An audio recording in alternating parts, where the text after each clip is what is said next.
नमस्कार प्रिय विद्यार्थियों, स्वागत है आप सभी का आपके अपने यूट्यूब प्लेटफॉर्म उदय एजुकेशन में। आज के इस वीडियो में मैं लेके आया हूं बोर्ड परीक्षा 2023 की दृष्टि से इम्पोर्टेंट कक्षा 8 का सामाजिक विज्ञान का पेपर, जो कि आपके आने वाले बोर्ड एग्जाम की दृष्टि से वेरी वेरी मोस्ट इम्पोर्टेंट रहेगा और आप सभी विद्यार्थियों के लिए ये पेपर है वरदान साबित होने वाला है। तो आपसे निवेदन रहेगा, वीडियो को अंत तक देखिएगा, वीडियो को लाइक और चैनल को सब्सक्राइब जरूर कर दीजिएगा। विद्यार्थियों, आप किसी भी राज्य से निवास करते हो, चाहे राजस्थान, मध्य प्रदेश, उत्तर प्रदेश, पंजाब, हरियाणा, किसी भी राज्य से निवास करते हो या फिर दिल्ली, तो आप सभी के लिए इम्पोर्टेंट रहेगा। राजस्थान के विद्यार्थियों के लिए पेपर है वो आपके 80 नंबर का रहेगा। तो कुछ राज्यों के विद्यार्थी हैं उनके 80 नंबर का नहीं 60 नंबर का पेपर आता है, तो भी आप जरूर देखिएगा। यहाँ से आपके एग्जाम में प्रश्न जरूर पूछे जाएंगे। सबसे पहले देखिए, यहाँ पे आपका समय है वो 2.5 घंटे का है और आपका पूर्णांक है वो 80 नंबर का है। यहाँ पे सबसे पहले निर्देश दे रखा है कि सभी प्रश्न हल करने अनिवार्य हैं और सभी प्रश्नों के उत्तर अपनी जो इसी पेपर के अंदर आपको लिखने हैं। विद्यार्थियों, वीडियो को अंत तक देखिएगा, सारे के सारे प्रश्न इंपॉर्टेंट हैं। वीडियो को लाइक और चैनल को सब्सक्राइब जरूर कर दीजिएगा। अगर आपको इनमें से प्रश्नों के उत्तर आते हैं तो आप कमेंट में लिख सकते हैं।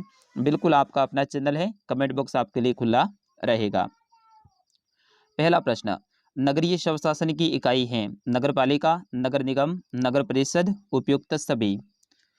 तो विद्यार्थियों, इसका सही आंसर होगा उपयुक्त सभी। ऑप्शन नंबर द रहेगा इसका सही आंसर। अगला प्रश्न है प्रश्न संख्या 2, सच्चर समिति का गठन कब किया गया। तो विद्यार्थियों, इसका सही आंसर होगा सच्चर समिति का गठन 2005 में किया गया। तो ऑप्शन नंबर ब रहेगा इसका सही आंसर। बढ़ते हैं अगले प्रश्न की ओर। अगला प्रश्न प्रश्न संख्या 3, निम्न में से कौन सा प्राकृतिक रेशा है। प्राकृतिक का मतलब ऐसा रेशा जो कि प्रकृति में अपने आप प्राकृतिक रूप से बनता है। तो इसमें हो जाएगा जूट। ऑप्शन नंबर अ रहेगा इसका सही आंसर। अगला प्रश्न है प्रश्न संख्या 4, मराठा शक्ति को सर्वप्रथम किसने संगठित किया। बिल्कुल इजी सा प्रश्न है, शिवाजी ने। ऑप्शन नंबर अ रहेगा इसका सही आंसर।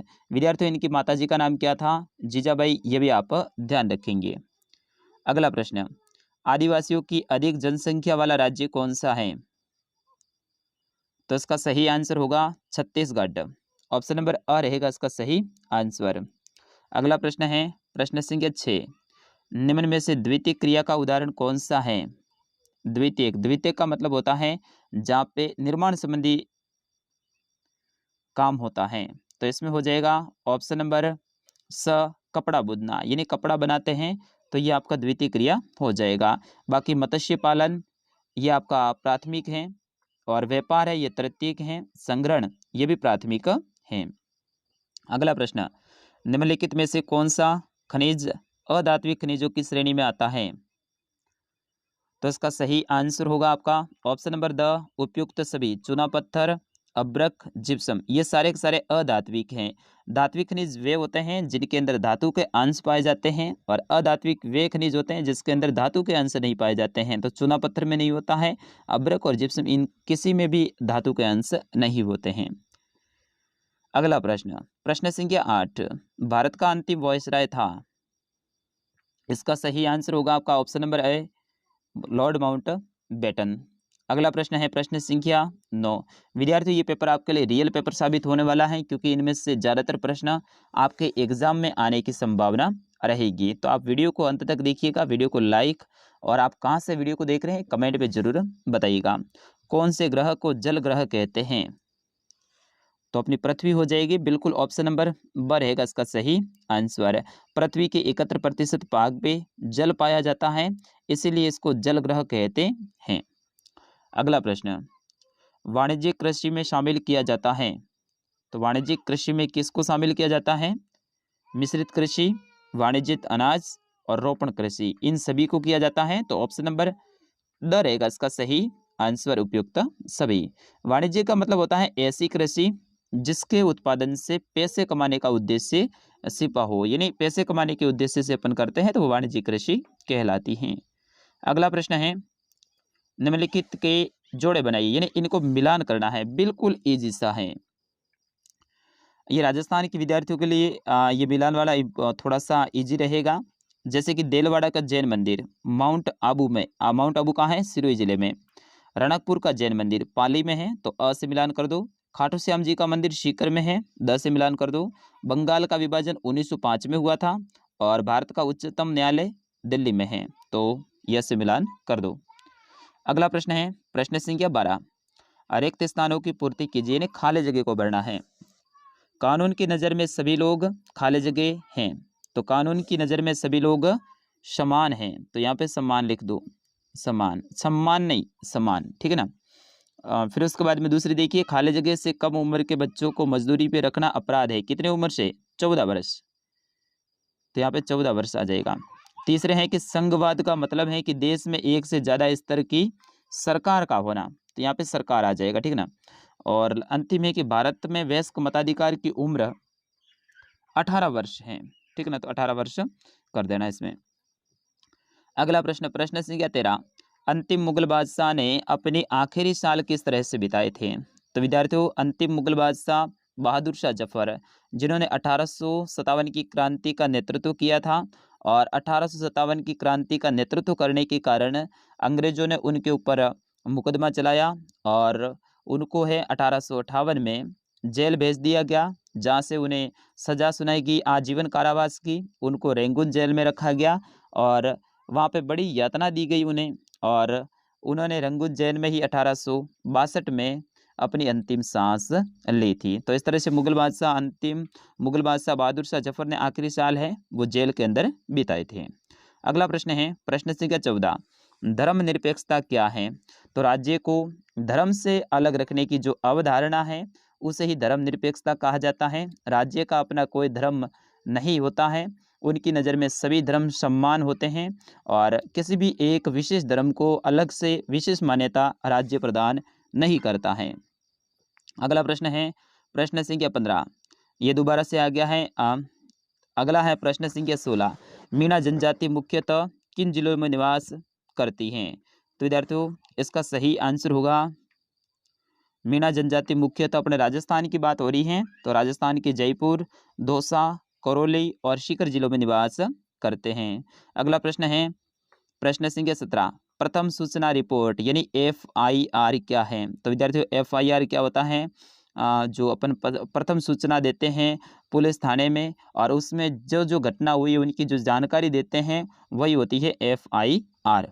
अगला प्रश्न है प्रश्न संख्या 18, यूरोपीय कंपनियों के लिए प्रमुख व्यापारिक वस्तुएं कौन सी थी? तो विद्यार्थियों, यूरोपीय व्यापारियों के लिए प्रमुख व्यापारिक वस्तुएं इसमें काली मिर्च, इलायची, इसके साथ ही विभिन्न प्रकार के मसाले, सूती वस्त्र, ये सारी नील, ये सारी थी। अगला प्रश्न है प्रश्न संख्या 19, रैयत नील की खेती से क्यों कतरा रहे थे? तो रैयत का मतलब कौन होता है? किसान है वो नील की खेती से इसलिए कतरा रहे थे क्योंकि नील की खेती करने के लिए उन्हें जमींदारों से, साहूकारों से कर्जा लेना पड़ता था और फिर उसके कर्जे लेकर वो खेती करते थे और खेती करने के बाद में जैसी फसल तैयार होती थी तो फिर वो साहूकारों को अपना हिसाब करवाते थे, उसके बदले में उनको नया कर्जा दिया जाता था, फिर से उसी जगह पे खेती करते थे। बहुत ज़्यादा मेहनत करनी पड़ती थी और उनका कर्जा कभी समाप्त होता ही नहीं था, कर्जे का सिलसिला है वो लगातार जारी रहता था और वो एक जगह से दूसरी जगह पे जा नहीं सकते थे। अगला प्रश्न है धर्म को राज्य से अलग रखना क्यों महत्वपूर्ण है? अगला प्रश्न है ग्रामीण विकास की 2 योजनाओं के नाम लिखिए। तो महात्मा गांधी राष्ट्रीय ग्रामीण रोजगार गारंटी योजना यानी मनरेगा और इसके साथ ही और भी आप 1-2 योजनाओं के नाम याद करके जरूर जाइएगा। अगला प्रश्न है प्रश्न संख्या 22, राजस्थान के प्राकृतिक पर्यटन स्थल कौन कौन से हैं? तो विभिन्न प्रकार के किले, विभिन्न प्रकार की छतरियाँ, इसके साथ ही झीलें, झरने और विभिन्न प्रकार के जो दर्शनीय स्थल अपने राजस्थान में हैं, जैसे कि कुंभलगढ़ का दुर्ग, चित्तौड़गढ़ का दुर्ग, जैसलमेर का सोनार का किला, मेहरानगढ़ का दुर्ग, इस तरह से आप इनके नाम लिख सकते हैं। अगला प्रश्न है विधवा विवाह के पक्ष में ईश्वर चंद्र विद्यासागर का योगदान है वो बताइए, यानी ईश्वर चंद्र विद्यासागर जी का क्या योगदान था विधवा विवाह के पक्ष में? तो विद्यार्थियों, ये प्रश्न इंपॉर्टेंट है, याद करके जरूर जाइएगा। अगला प्रश्न है 2 बजे बताइए कि लोकतंत्र में न्यायपालिका अनिवार्य होती है। अगला प्रश्न, ये सारे के सारे प्रश्न बड़े बड़े उत्तर हैं, तो आप अपनी पासबुक से याद जरूर कर लीजिएगा। प्रश्न संख्या 25 है कि अपराध की जांच करने में पुलिस की क्या भूमिका होती है। वेरी वेरी मोस्ट इंपॉर्टेंट प्रश्न है विद्यार्थियों। ये प्रश्न आने की 100% यानी 100% संभावना है। अपराध की जांच में पुलिस की क्या भूमिका होती है, ठीक है ना। तो इस प्रश्न को आप अच्छे से याद करके जाएंगे। प्रश्न संख्या 26, कंपनी की सेना में काम कर रहे सिपाहियों के असंतोष के क्या कारण थे। तो विद्यार्थियों ये तो प्रश्न बिल्कुल इजी हैं। कंपनी की सेना में काम कर रहे देसी जो अपने सिपाही हैं, अपने भारतीय सिपाही हैं, उनके असंतोष के कारण की बात करें तो कई सारे कारण थे। एक तो था एनाफिल जो राइफल हैं, उनके जो उपयोग के लिए जो कारतूस उसके अंदर डाले जाते थे, उसमें चर्बी वाले कारतूस की बात।